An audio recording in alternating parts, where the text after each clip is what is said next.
Jadi kita ini sering membuat mitologi tasawuf. Jadi tasawuf dengan mitos tasawuf itu lain. Tasawuf itu biasa aja, standar.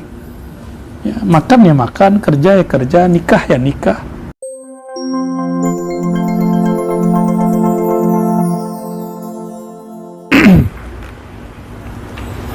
Lalu beliau menyebutkan ada az-zuhud,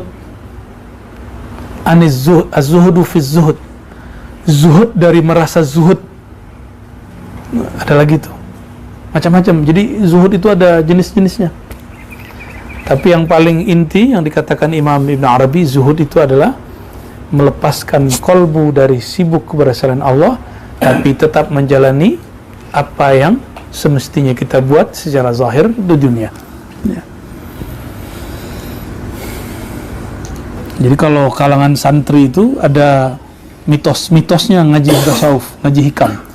Jadi sahib kita Dr. Falah itu kalau dulu pegang beli hikam di toko buku langsung dicandain oleh kawan yang jual, santri. Ente beli hikam. Kalau beli hikam 15 menit sebelum sholat sudah di masjid ente.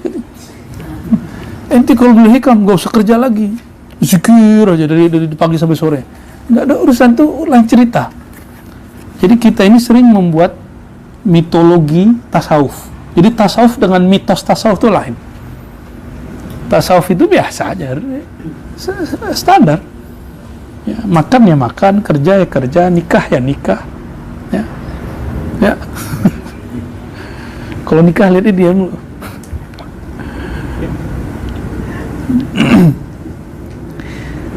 Qala man idda'a al-ma'rifata, jadi kita tinggalkan bab zuhud.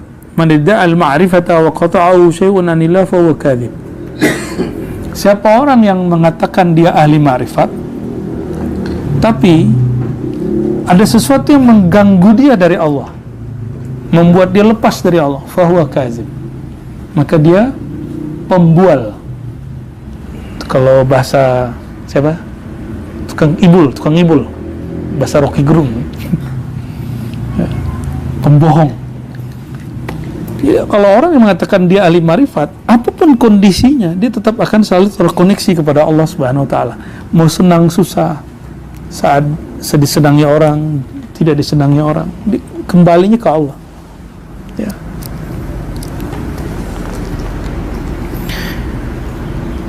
Wa idza arada anha lillah wa billah fa huwa fi kulli halihi ma'allah. Ya. Apabila dia berpaling darinya, dia pun berpaling karena Allah, dengan Allah. Ya. Lillah itu li ajlillah. Kalau wabillah itu sudah ada babnya, bab mahabbah, ya, bab cinta. Fahuwa fi kulli halihi ma'allah. Ya.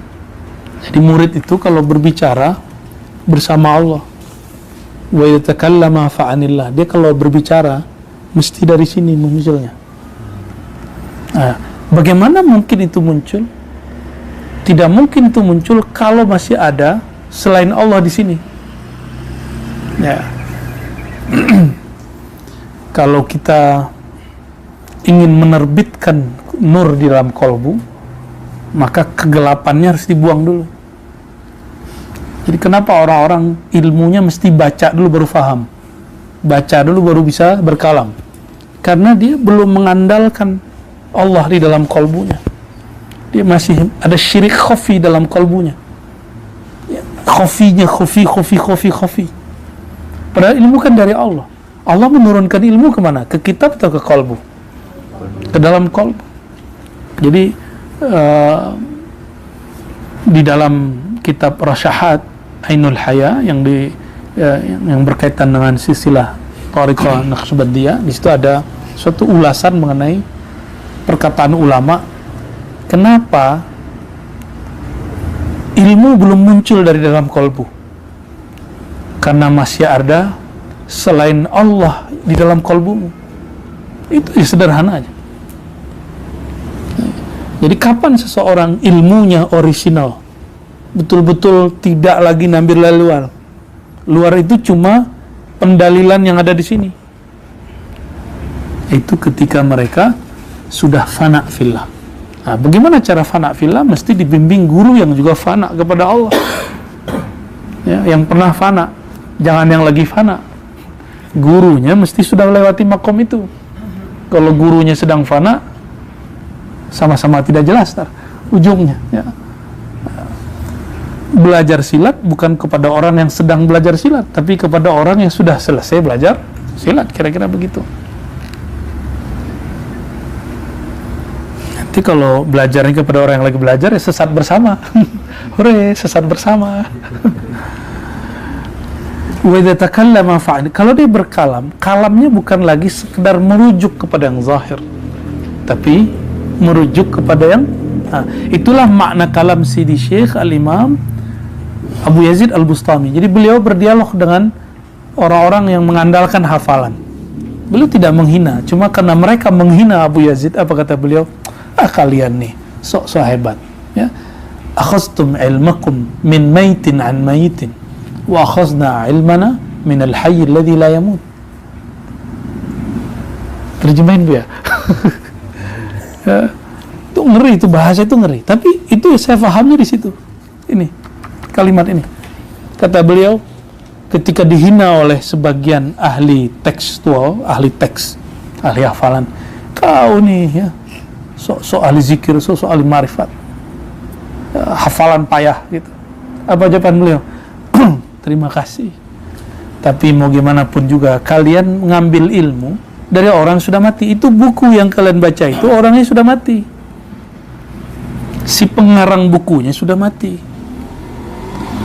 Bahkan yang paling ajib itu adalah awal munculnya teori yang dilakukan oleh siapa dulu namanya? Buya pernah dengar nggak Buya? Schleiermacher. Jadi ada namanya kematian penulis, death of author. Ya, kematian penulis. Jadi kalau saya tulis buku, kata dia, ya, kalau saya ingat saya Schleiermacher. Kalau belakangan yang mengembangkan itu Gadamer. Ya, nanti kalau kurang pas silakan dikoreksi Bu ya. Jadi kalau sudah selesai tulis buku, penulisnya dianggap mati. Artinya si pembaca bebas, mau dia hafalkan, mau dia pahami, terserah. Itu teori dalam sastra, tapi berkembang luas dalam membaca semua teks. Ternyata di abad, kalau Masehinya berapa itu, abad ke-9, ya, bukan abad ke-2, 200-an, 8 ya? Nah ya, 800-an, abad ke-9. Abad ke-9 Masehi, Abu Yazid sudah ngomong begitu. Kalian tuh payah, ahli teks, ngambil ilmu dari orang yang sudah mati. Itu kitabnya juga udah mati. Kitabnya ada nyawa nggak? Apa maksudnya?